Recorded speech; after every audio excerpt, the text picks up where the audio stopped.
स्वागत है आपका आपके अपने YouTube चैनल अमन स्टडी क्लासेस में। मैं राजा राम यादव आज आया हूँ आपके लिए नरेशन का पार्ट 4 लेकर। नरेशन के पार्ट 4 में हम अध्ययन करेंगे असर्टिव सेंटेंस के रिपोर्टेड स्पीच के टेंस चेंजिंग में जो अपवाद होते हैं उनके बारे में। कुछ ऐसी कंडीशंस होती है जिस कंडीशन में हम रिपोर्टिंग स्पीच के पास्ट टेंस में होने पर भी रिपोर्टेड स्पीच के टेंस में कोई चेंजिंग नहीं करते। इन अपवादों को ही या इन ऐसे नियमों को ही अपवाद के नाम से जाना जाता है। अब ऐसे अपवाद में जैसे आता है आपका he said the earth moves round the sun. The earth moves around the sun. You said to me, the sun rises in the east. ये दो सेंटेंस हैं। ये इसका रिपोर्टिंग स्पीच है, ये इसका रिपोर्टिंग स्पीच है, और ये जो भाग है ये सेंटेंस का भाग है, ये आपका रिपोर्टेड स्पीच है। इसमें ये रिपोर्टेड स्पीच है। ये रिपोर्टेड स्पीच जो है दिया है आपको ऐसे सेंटेंस के रूप में जिसे यूनिवर्सल ट्रूथ कहा जाता है। यूनिवर्सल ट्रूथ कहा जाता है। यूनिवर्सल ट्रूथ यानी कि अटल सत्य। अटल सत्य ऐसी चीजें होती हैं जो सार्वभौमिक होती हैं, सत्य होती हैं, कभी बदलने वाली नहीं होती हैं। इनको कहा जाता है यूनिवर्सल ट्रूथ या अटल सत्य।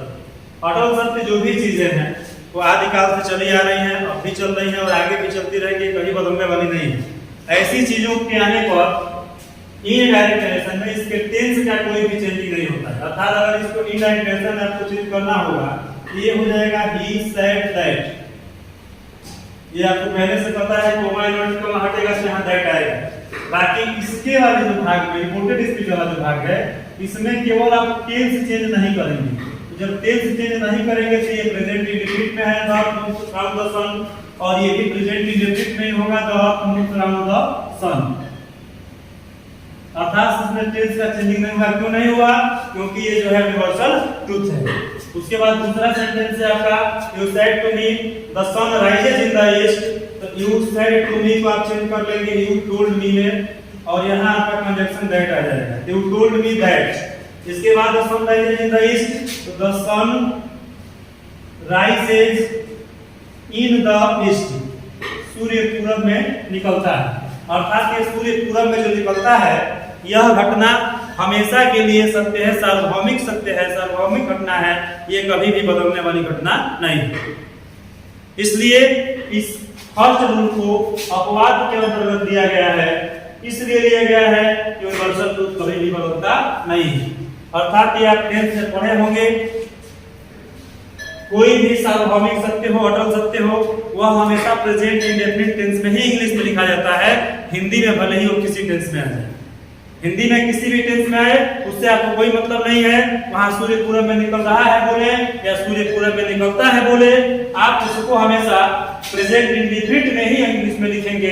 अर्थात इंग्लिश उसका कभी दूसरे टेंस में चेंज नहीं होता है। अब आगे हम बात करते हैं दूसरे रूल की। तो इसका दूसरा रूल जो है, इसका दूसरा रूल बात करता है आपसे हिस्टोरिकल इवेंट का। हिस्टोरिकल इवेंट या ट्रूथ। हिस्टोरिकल मीन्स होता है ऐतिहासिक, ऐतिहासिक, इवेंट मीन्स घटना है, ट्रूथ मीन्स सत्य। अब दूसरे रूल में ये हमें जानना है कि कोई हिस्टोरिकल ट्रूथ दिया हो, हिस्टोरिकल इवेंट दिया हो, तो उसके भी टेंस का हम कोई चेंजिंग नहीं करते हैं। अर्थात देखते हैं स्टूडेंट्स हम एग्जांपल के माध्यम से। यहाँ जैसे you said to me, you said to me India got freedom, India got freedom on 15th अगस्त 1947। भारत को 15 अगस्त 1947 में आजादी मिली थी।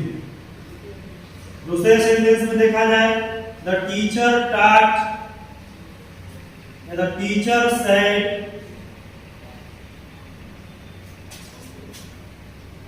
शेर शाह सूरी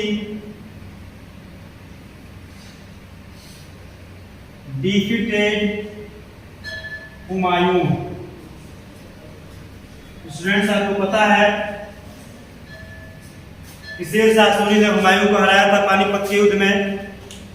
अब ये जो घटना है, ऐसा नहीं है कि 10 वर्ष बाद आप पढ़ेंगे कि हुमायूं ने शेर शाह सूरी को हराया था। हमेशा आप यही पढ़ेंगे कि शेर शाह सूरी ने हुमायूं को हराया था। ये ऐतिहासिक इवेंट है, ऐतिहासिक सत्य है और ये कभी भी बदलने वाला नहीं है। वैसे ही इंडिया गॉट फ्रीडम ऑन 15 अगस्त 1947, तो हम अपने जमाने में भी ये पढ़े हैं कि भारत 15 अगस्त 1947 में आजाद हुआ था। आप भी पढ़ रहे हैं और आपकी आने वाली पीढ़ियां भी यही पढ़ेंगी कि अंग्रेजों की गुलामी से भारत को 15 अगस्त 1947 में आजादी मिली थी। अर्थात ये जो है हिस्टोरिकल इवेंट है, हिस्टोरिकल ट्रूथ है और इसके टेंस में हम चेंजिंग नहीं करेंगे। जिस टेंस में दिया हुआ है उसी टेंस में लिखेंगे। या आप पास्ट इंडिफिनिट टेंस के रूल में भी ये पढ़े होंगे कि जो भी ऐतिहासिक घटनाएं होती है वो पास्ट टेंस के अंतर्गत ही बनती है, तो दूसरे किसी भी टेंस के अंतर्गत इंग्लिश में ट्रांसलेट नहीं होती, भले हिंदी में कैसे भी आप बोले। तो देखें यहाँ हम बात करते हैं, तो ही सेड टू को चेंज करना होगा आपको, तो टोल्ड में चेंज कर लेंगे। यहाँ मी हो जाएगा और फिर यहाँ हो जाएगा दैट, कॉमा इन्वर्टेड कॉमा आप हटाएंगे तो यहाँ दैट आ जाएगा। अब इसे जब चेंज ही नहीं करना है तो इसको ऐसे लिख दीजिए, इंडिया गॉट फ्रीडम ऑन 15 अगस्त 1947। भारत आजाद हुआ था 15 अगस्त 1947। वैसे ही इस सेंटेंस को अगर आपको चेंज करना है तो the teacher said that Sher Shah Suri defeated Humayun. Sher Shah Suri ने हुमायूं को हराया था। I hope that you will have understood it dear students. अब इसके आगे हम चर्चा करेंगे इसके थर्ड रूल की, इसके फोर्थ रूल की। इनको आपको हमेशा याद रखना है, ये बहुत ही इंपॉर्टेंट रूल है। ये अगर इसमें टेंस का आप चेंजिंग गलती से कर दिए तो इसको गलत ही माना जाएगा, ये सेंटेंस ही गलत हो जाएगा। और जो आपके एग्जाम्स में नंबर मिलने वाले हैं क्वेश्चन से, जो आपके मेरिट को बढ़ाने का काम करते हैं, आपको परसेंटेज ज्यादा लाने का काम में मदद करते हैं, वो नंबर कम हो जाएंगे, गलत हो जाएगा। अब आगे हम बात करेंगे इसके तीसरे रूल की। इसके दूसरे रूल में हम चलते हैं। तीसरा रूल कहता है कि अगर किसी हैबिचुअल फैक्ट की बात आती है, कोई हैबिचुअल फैक्ट आ जाए, हैबिचुअल फैक्ट का मतलब होता है आदत संबंधी चीजें। आप अगर 6 बजे प्रतिदिन जगते हैं तो ये आपकी आदत है। अगर आप 10 बजे रात को प्रतिदिन सोते हैं, ये आपकी आदत है। कभी कभार ऐसा भी होता है किसी वजह से आप लेट हो गए, लेट से सोए, लेकिन आपकी जो आदत है वो प्रतिदिन होने वाली क्रिया है और प्रतिदिन होने वाली क्रिया आदत में मानी गई है। जैसे इसको बोला गया है हैबिचुअल फैक्ट। हैबिचुअल फैक्ट आपको ये भी पता है आदत संबंधी तथ्य। आदत संबंधी तथ्य एग्जांपल से देखते हैं। You said to me dogs bark at strangers। कुत्ते अजनबियों पर भौंकते हैं। ये सबको पता है कि किसी भी मोहल्ले में आप जाएंगे तो वहाँ कुत्ते दूसरों को दौड़ाना शुरू कर देते हैं, क्योंकि आपको अजनबी समझते हैं, आपको पहचानते नहीं हैं। और वहीं पे यदि आप प्रतिदिन जाते हैं, वहाँ प्रतिदिन दिखाई देते हैं, तो वहीं कुत्ते आपको देखकर भौंकेंगे नहीं। अर्थात एक कुत्तों की आदत है कि किसी भी अजनबी आदमी को देखेंगे तो तुरंत भौंकना शुरू कर देते हैं। She said, I get up at 5 o'clock every day, वह कही कि वह प्रतिदिन जगती है 5 बजे, वह प्रतिदिन जगती है 5 बजे, अर्थात यह उसकी आदत है कि वह 5 बजे हर दिन उठ जाती है, हर दिन जग जाती है, बिस्तर छोड़ देती है अपना। तो ये उसकी आदत की बात है। आदत कोई भी हो, किसी की भी आदत हो, जानवर की आदत हो, इंसान की आदत हो, किसी की भी आदत हो, तो आदत वाले सेंटेंस हमेशा प्रेजेंट टेंस में ही रहते हैं और इनको कभी चेंज नहीं किया जाता है। अर्थात इसे यदि आप इस डायरेक्शन में चेंज कर रहे हैं तो ये हो जाएगा यू टोल्ड मी दैट, और ये हो जाएगा डॉग्स बार्क एट स्ट्रेंजर्स, कुत्ते भौंकते हैं अजनबियों पर। She said that I change हो जाएगा आपका सी में प्रोनाउन के रूप के अनुसार, तो सी, और यहाँ हो जाएगा गेट्स अप। अब गेट्स अप इसलिए होगा स्टूडेंट्स क्योंकि आपको पता है प्रेजेंट इंडेफिनिट इसमें सिंगुलर सब्जेक्ट के साथ एस या एस जुड़ा जाता है वर्ब में, और प्लूरल सब्जेक्ट के साथ उसमें एस या एस नहीं जुड़ा जाता है। अर्थात ये हो गया she gets up at 5 o'clock every day, अर्थात इनकी आदत की बात है। और आदत संबंधी तथ्यों में, आदत संबंधी बातों में टेंस का चेंजिंग संभव नहीं है, अर्थात टेंस का चेंजिंग नहीं करते हैं, और इन्हीं को बोला गया है एक्सेप्शन अपवाद। समझ में आ गया होगा? कोई भी बातों में कोई भी दिक्कत हो, कुछ भी समझ में ना आए, आप कमेंट में लिख सकते हैं। आपकी समस्या का समाधान इसके अगले वीडियो में हो जाएगा या ऑनलाइन उसी समय कर दिया जाएगा। अब आगे हम चलते हैं इसके फोर्थ रूल में। ये इसका थर्ड रूल था। इसके फोर्थ रूल की हम बात करें तो इसके फोर्थ रूल में आता है कोई प्रोवर्ब हो, जैसे शी सेड टू मी, उसने मुझसे कहा। Honesty is the best policy, honesty is the best policy, ईमानदारी ही सबसे अच्छी नीति होती है। तो ईमानदारी से बड़ी नीति नहीं है, सबसे अच्छी नीति कोई है, ईमानदारी है। अर्थात ये जो है ईमानदारी सबसे अच्छी नीति है।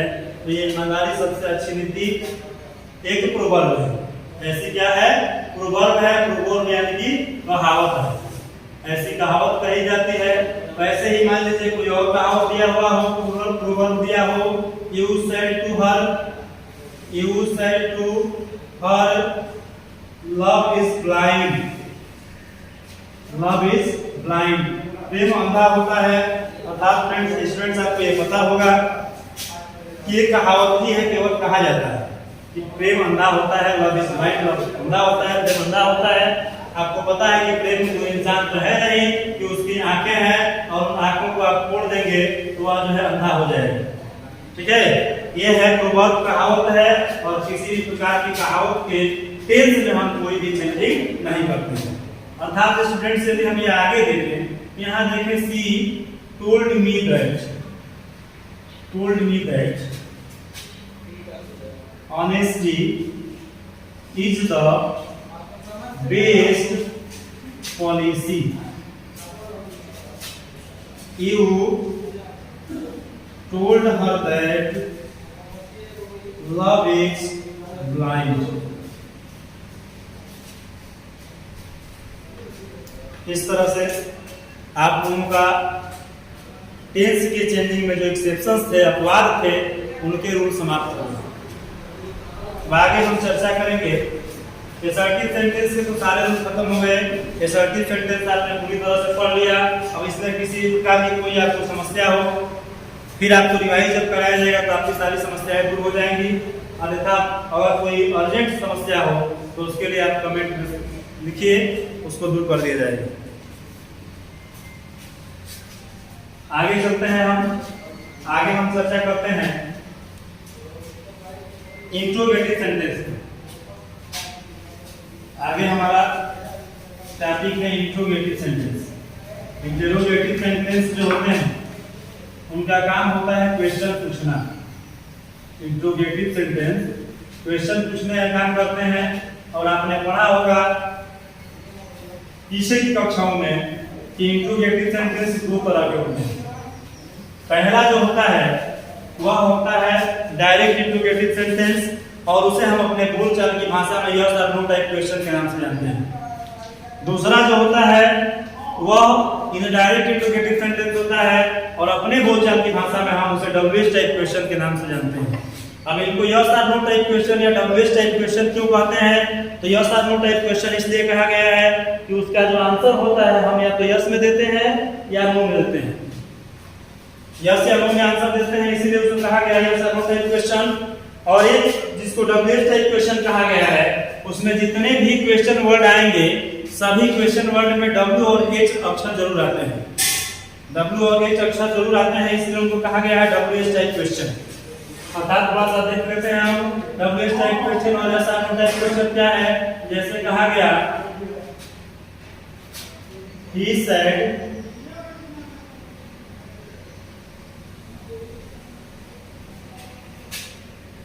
He said to me, do you go to school? He said to me, do you go to school? उसने मुझसे कहा क्या तुम स्कूल जाते हो? यदि मुझसे ऐसा क्वेश्चन उसने पूछा तो मैं इसका आंसर यस में दूं। अगर जाता हूं तो यस में दे दूंगा, अगर नहीं जाता हूं तो नो में दे दूंगा। इसीलिए इसको बोला गया है यस और नो टाइप क्वेश्चन। यस और नो टाइप क्वेश्चन के एक और उदाहरण देख लेते हैं। You said is he going to Agra? क्या वह आगरा जा रहा है? Is he going to Agra? क्या वह आगरा जा रहा है? तो ऐसे सेंटेंस में आपका आंसर होगा यस और नो। तो यस और नो यदि आप आंसर देते हैं तो ऐसे ही सेंटेंस को कहा गया है यस और नो टाइप क्वेश्चन या डायरेक्ट इंट्रोगेटिव सेंटेंस।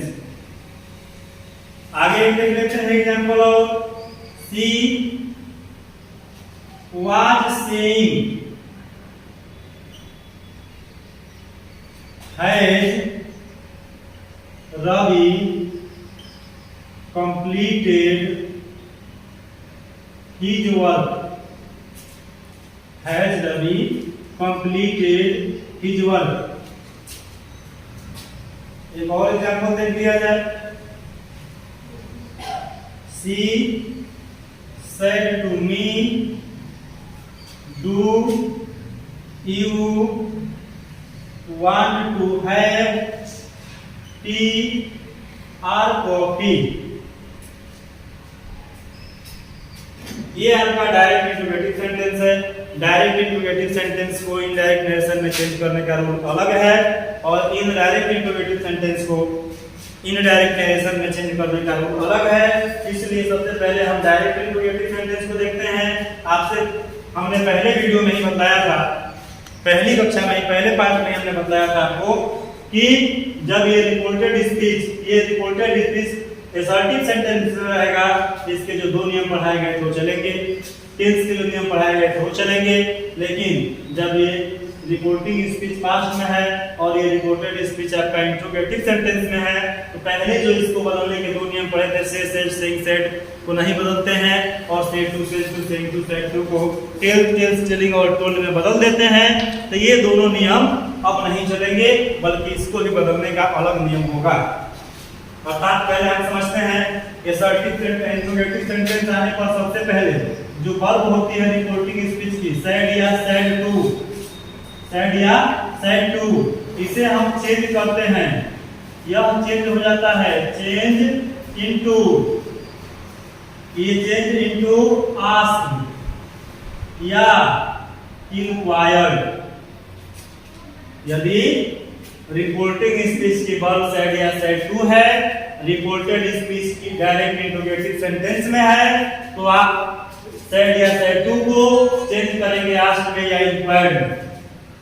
इसके बाद आपको पता है कि comma inverted comma indirect narration में नहीं आता है। तो जब comma inverted comma indirect narration में नहीं आता है तो उस कंडीशन में हम क्या करते हैं, इफ या वेदर का यूज करते हैं। इफ या वेदर का यूज करते हैं, और इफ या वेदर का जब यूज करना होगा तो इसमें भी हमें डिफरेंट पहचानना होगा कि इफ कहाँ यूज करेंगे और वेदर कहाँ यूज करेंगे। स्टूडेंट्स जनरली ही आप याद कर लीजिए, जान लीजिए कि इफ ही यूज होता है जनरली वेदर की तभी को जरूरत पड़ती है जब कोई वैकल्पिक क्वेश्चन आता है, ऑप्शनल बात की जाती है क्वेश्चन में। जब क्वेश्चन में कोई ऑप्शनल बात की जाती है, ऑप्शनल बात होती है, तभी जो है हम वेदर का यूज करते हैं, अन्यथा केवल इफ का ही यूज करते हैं, वेदर इसमें कभी भी यूज नहीं होता है। इसलिए देखें यहाँ कहा गया है do you want to have tea और कॉफी। यहाँ आपसे क्वेश्चन ये पूछा गया, आपसे ये भी पूछा गया उसमें क्वेश्चन के साथ साथ कि आप चाय लेंगे या कॉफी लेंगे, अब आपको विकल्प बताना है कौन सा लेंगे। तो जब आपसे क्वेश्चन ही पूछा जाए और साथ साथ ऑप्शन भी आप ही से पूछा जाए कि कौन सा चीज आप लेंगे, कौन सा चीज पसंद करेंगे, कौन सा चीज खाएंगे, कौन सा चीज पिएंगे, तो ऐसी कंडीशंस में जो है हम वेदर का यूज करते हैं कंजंक्शन दैट के स्थान पर। अन्यथा की स्थिति में डायरेक्ट इंट्रोगेटिव सेंटेंस में केवल इफ का ही यूज होता है दोनों सेंटेंस को मिलाने के लिए या जोड़ने के लिए। अर्थात जब हम इस सेंटेंस को सॉल्व करेंगे इनडायरेक्ट नरेशन में, तो ही और यहाँ पे आस्क्ड लिख लीजिए या इंक्वायर्ड लिख लीजिए, तो ये हो जाएगा asked me if, asked me if. यहाँ आपको चेंज करना होगा, तो ये हो जाएगा यू आस्क्ड इफ। यहाँ आपको चेंज हो गया करना है, तो सी वाज इंक्वायरिंग इफ। अब यहाँ जब चेंज करने की बात होगी तो यहाँ आपका हो जाएगा, देखा जाए तो ये हो जाएगा आपका सी आस्क्ड मी वेदर, क्योंकि यहाँ आपसे ऑप्शन पूछा गया है कि आप कौन सी चीज ज्यादा पसंद करते हैं, कौन सा चीज ज्यादा लेना चाहेंगे। तो जब ऑप्शन की बात आएगी तभी वेदर होता है। अब इसे चेंज करना होगा, तो अब यहाँ से आप मान लेंगे जो असर्टिव सेंटेंस का रूल पढ़े हैं, असर्टिव सेंटेंस में आपने पढ़ा है कि प्रेजेंट इंडेफिनिट को पास्ट इंडेफिनिट में चेंज किया जाता है, प्रेजेंट कंटीन्यूअस को पास्ट कंटीन्यूअस में चेंज किया जाता है, प्रेजेंट परफेक्ट को पास्ट परफेक्ट टेंस में चेंज किया जाता है, प्रेजेंट परफेक्ट कंटीन्यूअस टेंस को पास्ट परफेक्ट कंटीन्यूअस टेंस में चेंज किया जाता है, पास्ट इंडेफिनिट टेंस को पास्ट परफेक्ट टेंस में चेंज किया जाता है, पास्ट कंटीन्यूअस टेंस को पास्ट परफेक्ट कंटीन्यूअस टेंस में चेंज किया जाता है। पास्ट परफेक्ट और पास्ट कंटीन्यूअस का चेंजिंग नहीं होता है। तो जो पहले आप असर्टिव सेंटेंस में टेंस को पढ़ने का रूल पढ़े हैं, असर्टिव सेंटेंस में प्रोनाउन को बदलने का रूल पढ़े हैं, वही रूल आपको इसमें भी फॉलो करना है। लेकिन यहाँ ध्यान देना है कि ये दिया है आपको इंट्रोगेटिव सेंटेंस में, और इसे इंट्रोगेटिव ना मान करके आप जब असर्टिव मानेंगे तो ये हो जाएगा यू गो टू स्कूल। इसे असर्टिव मानेंगे तो he is going to Agra. इसे असर्टिव मानेंगे तो Ravi has completed his work. इसे असर्टिव मानेंगे तो you want to have tea और कॉफी। तो अब यहाँ से असर्टिव जब मान लेंगे तो ये प्रोनाउन चेंज होगा, इसके अनुसार यहाँ का सब्जेक्ट हो जाएगा आई। प्रेजेंट इंडेफिनिट टेंस है, ये चेंज होगा पास्ट इंडेफिनिट टेंस में, तो I went to school, I went to school. वैसे ही यहाँ pronoun he is going to Agra विशेषण मानेंगे, असर्टिव समझेंगे तो असर्टिव मानेंगे तो ये हो जाएगा ही। थर्ड पर्सन है, चेंज नहीं होता है, तो ही और यहाँ पे इज से बात चेंज हो जाता है वाज वेयर में, तो he was going to Agra. यहाँ आते हैं दोस्तों, तो यहाँ हो जाएगा रवि नाउन है, रवि चेंज नहीं होगा, और हैज को चेंज कर देता है और हैव को हैड है। प्रेजेंट परफेक्ट टेंस को पास्ट परफेक्ट टेंस में, वर्ब की थर्ड फॉर्म उसमें भी आती है, अब वर्ब की थर्ड फॉर्म इसमें भी है, तो कंप्लीटेड हिज वर्क। अब इसे चेंज करने की बारी है, और यहाँ आपका वेदर है और ये चेंज होगा इसके अनुसार, तो यहाँ ये हो जाएगा आई वांट का second form wanted to have tea और कॉफी।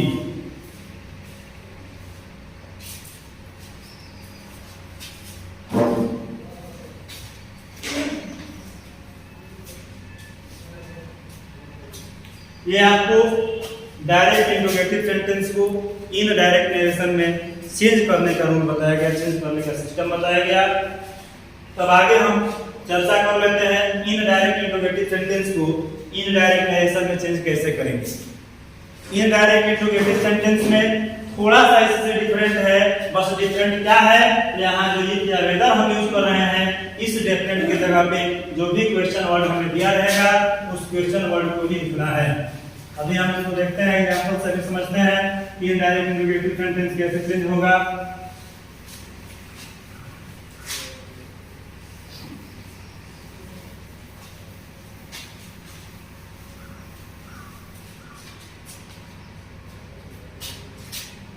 ये आपका एग्जांपल है, he said to her, when do you make tea? एक क्वेश्चन वर्ड दिया है स्टूडेंट, में जितने क्वेश्चन वर्ड सेंटेंस से स्टार्ट होते हैं उन सभी को डब्ल्यूएच टाइप क्वेश्चन या इनडायरेक्ट इंट्रोगेटिव सेंटेंस कहा जाता है। वैसे ही I said why is he crying,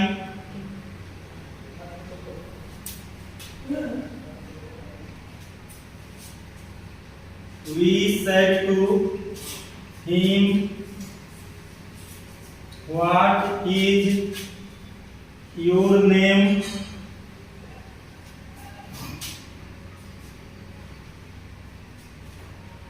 Ravi said to me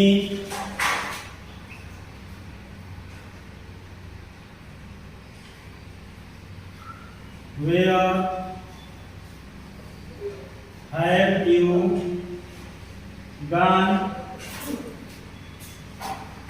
तो जितने भी sentence what, when, why, how, whom, where question words से स्टार्ट होते हैं। क्वेश्चन वर्ड्स में आपके आते हैं व्हाट, फिर आता है व्हेन, फिर आता है व्हाई, फिर आता है वेयर, फिर आता है हूम, फिर आता है हाउ, और ये जितने भी इनसे शुरू होने वाले सेंटेंस होते हैं इनको कहा जाता है इनडायरेक्ट इंट्रोगेटिव। ये क्वेश्चन वर्ड है और इनसे शुरू होने वाले सब सेंटेंस को हम कहते हैं इनडायरेक्ट इंट्रोगेटिव सेंटेंस। तो इनको यदि इनडायरेक्ट नरेशन में चेंज करना है, इनडायरेक्ट इंट्रोगेटिव सेंटेंस को इनडायरेक्ट नरेशन में जब चेंज करना है तो सबसे पहले हम ध्यान देंगे जो डायरेक्ट इंट्रोगेटिव सेंटेंस में चेंज करते समय रिपोर्टिंग स्पीच की जो वर्ब है सेड या सेड टू, उसे हम चेंज किए थे आस्क्ड में, इंक्वायर्ड में। वैसे ही इसमें भी रिपोर्टिंग स्पीच की वर्ब सेड या सेड टू आस्क्ड या इंक्वायर्ड में ही चेंज होगी। सेड या हो या सेड टू हो, इसको आस्क्ड या इंक्वायर्ड में ही चेंज करेंगे। डिफरेंट कहां पे है, यहां जो हम इफ या वेदर लगाते थे कॉमा इन्वर्टेड कॉमा हटा कर कंजक्शन के रूप में, वहां पे हम इफ या वेदर का यूज नहीं करेंगे, बल्कि जो क्वेश्चन वर्ड हमें दिया हुआ है सेंटेंस में रिपोर्टेड स्पीच वाले भाग में, उस क्वेश्चन वर्ड का ही वहां उपयोग करेंगे, उस क्वेश्चन वर्ड का ही यूज करेंगे और उसी को हम कंजक्शन के रूप में यूज कर लेंगे। जब कंजक्शन के रूप में यूज कर लेंगे तो उसके बाद जो शेष भाग बचा आपको डायरेक्ट इंट्रोगेटिव सेंटेंस की तरह ही दिख रहा होगा। डायरेक्ट इंट्रोगेटिव सेंटेंस की तरह ही जब दिख रहा है तो उसमें जिस तरह से आपने चेंज किया है, इसको चेंज करने का सिस्टम भी वही लगाना है, वही रूल लगाना है, उसी तरीके से इसको भी चेंज करना है। अर्थात देखिए हम चेंज करके आपको बताते हैं कि ये हो जाएगा आस्क्ड या इंक्वायर्ड, तो ही आस्क्ड हर।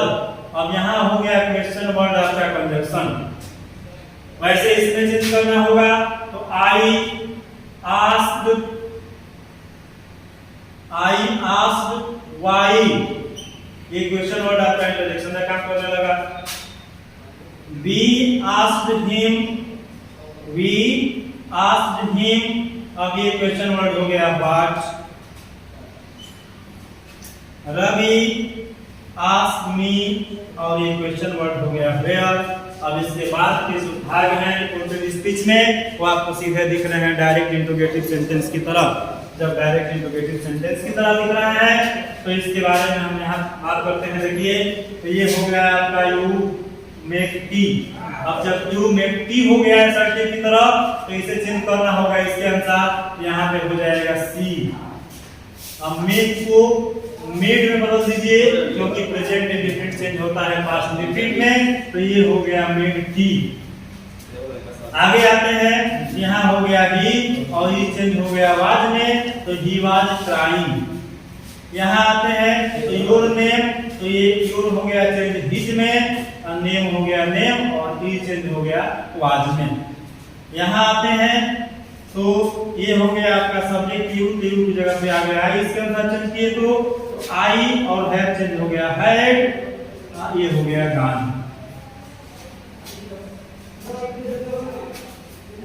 धन्यवाद। अब आगे हम मिलेंगे अगले वीडियो में और उसमें आपको पढ़ाया जाएगा इंपेरेटिव सेंटेंस और ऑब्जेक्टिव सेंटेंस को चेंज करने का तरीका।